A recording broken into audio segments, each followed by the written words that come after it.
Alright, the plot thickens, guys. So, that was another good episode, and unlike the previous two, I don't really feel like as negative talking about it.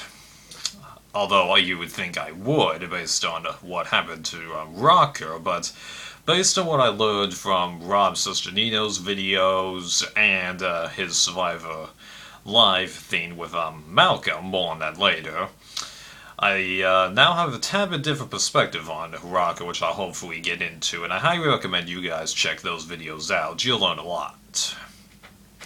Okay, so, the tribe comes back after voting out Val, not really a big deal. Then you get to the hero arena where Jeremy lashes out against Rocker. Well, he does have a little bit of reason to, and you can kind of get away with it given the dynamics of this season, but I don't know.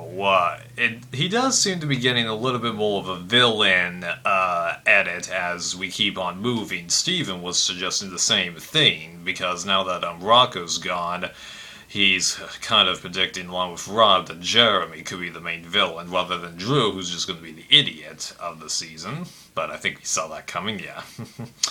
And then Rocker just goes, well, I was trying to, and everyone's just like, hmm? And I was like, yeah, dude, you're not doing things well for yourself. Now I know why Jeremy was telling everyone who you were in the previous episode's Next Time segment, yeah.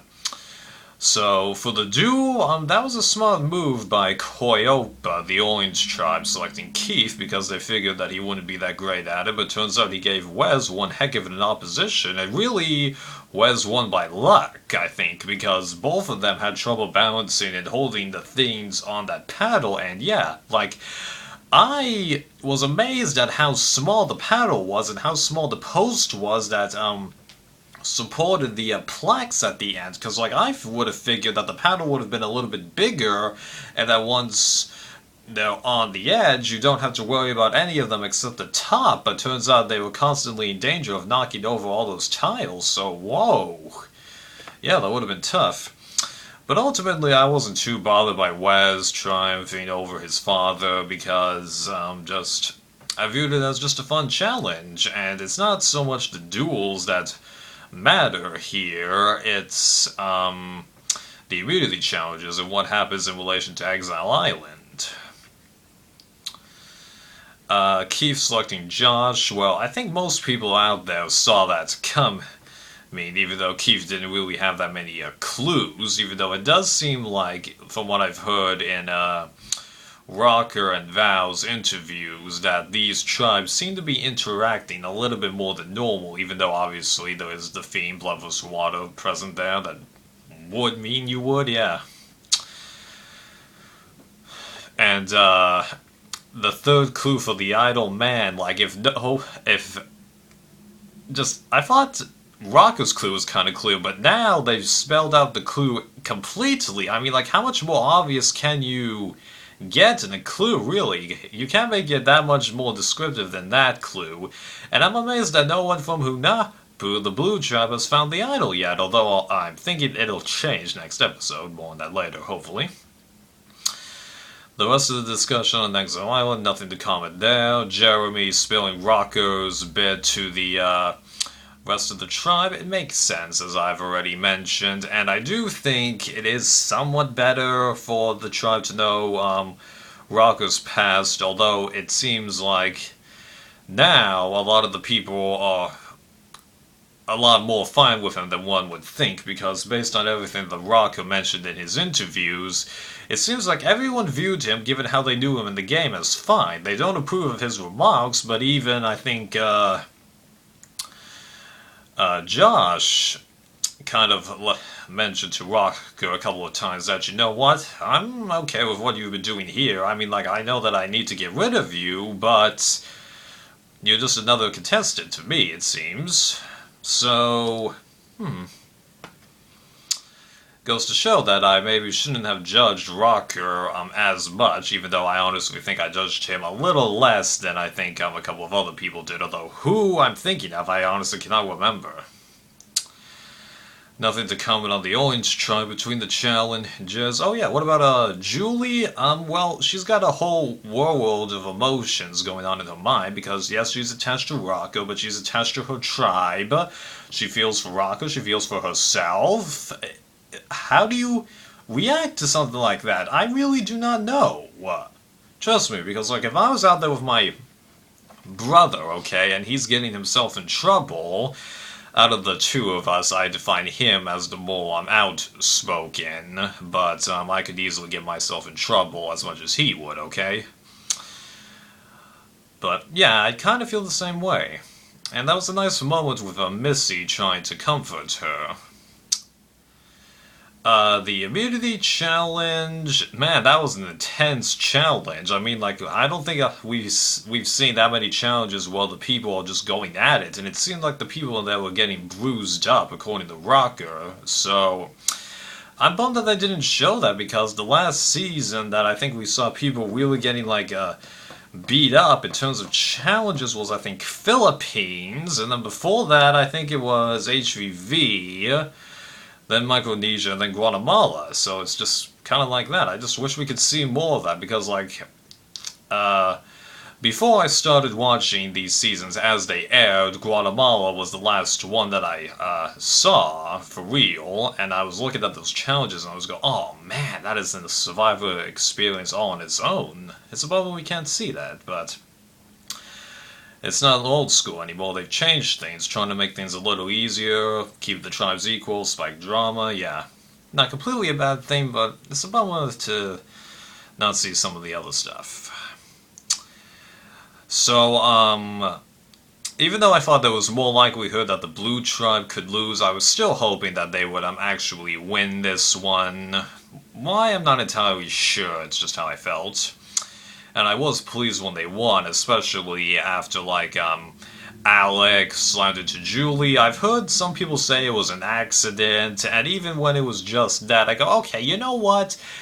It does seem like he hit Julie on purpose, but you know what? It could happen, absolutely. But then, like, I'm pretty sure Rocker did something to a member of the Blue Tribe, and I go, okay, that's it. I really want the Blue Tribe to win, and then they managed to make a comeback, even though they hit one member of the other tribe and made it a little tougher for the Orange Tribe to get the ball, but that is part of the challenge, and really, they didn't do that much. They just stood by the ball. Wes had plenty of room to scoop the ball and stand up next to John.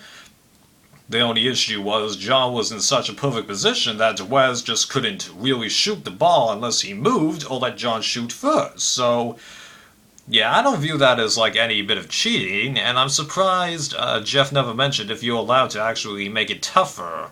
Oh, wait a minute, I don't think you're allowed to throw the ball because then they would just throw it out of the arena. I think if you, like, push it, that I can see, yeah. So I was pleased that they won, and then the fight afterward, I'm surprised, like, the Survivor production team didn't do like a Big Brother and tell everyone to break it up because it seemed to get pretty fierce out there, but this is where the editing kind of changed the episode, actual events here, okay? Because what I think happened was that after Natalie won her heat, she just did some trash talk to the entire other tribe, which is standard. We saw, you know, Jervis do that. And then after the Blue Tribe won for real, she kind of did the same thing, and then somehow Rocker apparently got mentioned in there, along with John or Drew on the Blue Tribe throwing in one remark. Dale started standing up for John, and then it just changed to the entire Blue Tribe against Rocker. That's basically what happened. I think all of Rocker's comments were put in chronological order, but it wasn't just the entire Blue Tribe suddenly against Rocker. It was just Natalie being Natalie, and then it shifted.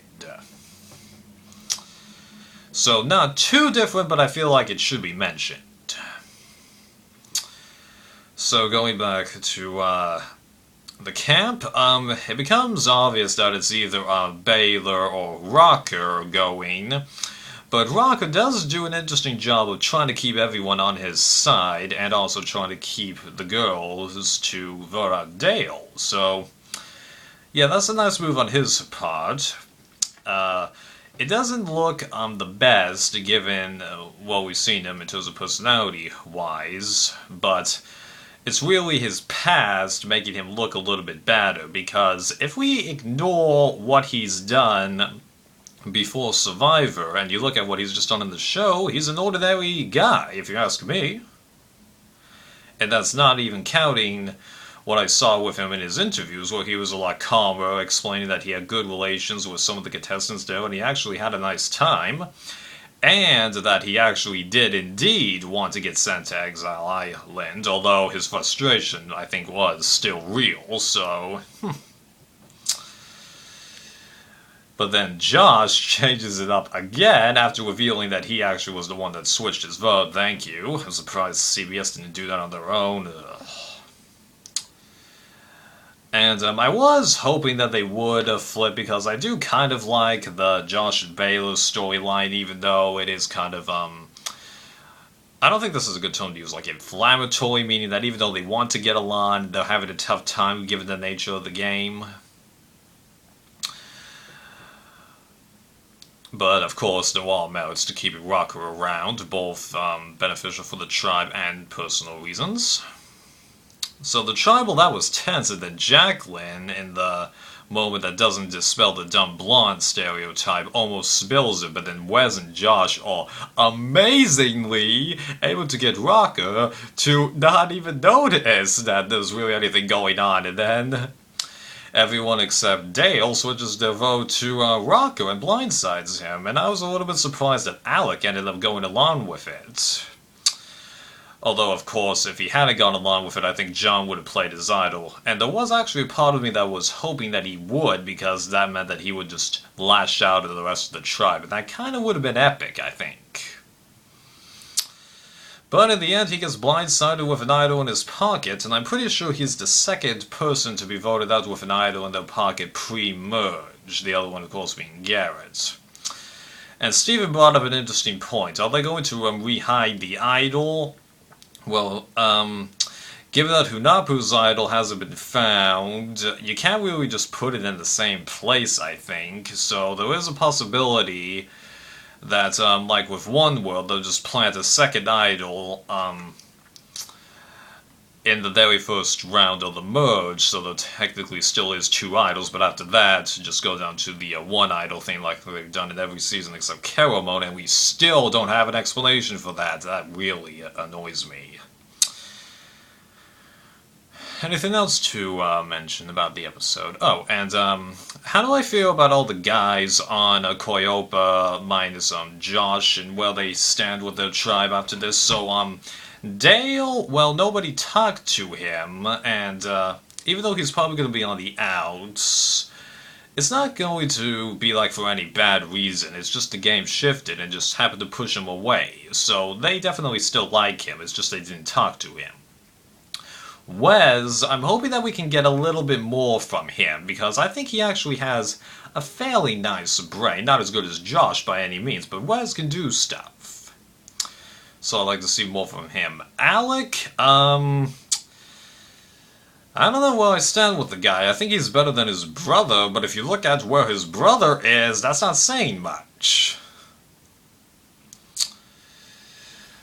And as for next week, well, they're setting it up where it looks like the Blue Tribe is going to lose, but unlike last Blood vs. Water, I think there is still a bit of likelihood that Koyopa is going to lose. I think it's more likely that Blue will lose, but it could still happen, unlike last season where it was so last Blood vs. Water where it was so obvious, huh? Koyopa's just had a nice bit, although Stolio could theoretically conclude, and yeah. So I kind of already touched upon John Rocco's interview bits. I think Rob and Steven mentioned a couple of other nice bits in the Know-It-Alls video, but you're going to have to watch that. And how do I feel about Malcolm filling in for Jeff on Survival Live? I thought Malcolm did great. He was cracking a lot more humorous jokes, and even though he's actually talking to somebody who issued bad remarks in the past, he actually seemed to have a personal connection to Rocker, although I didn't catch it that much.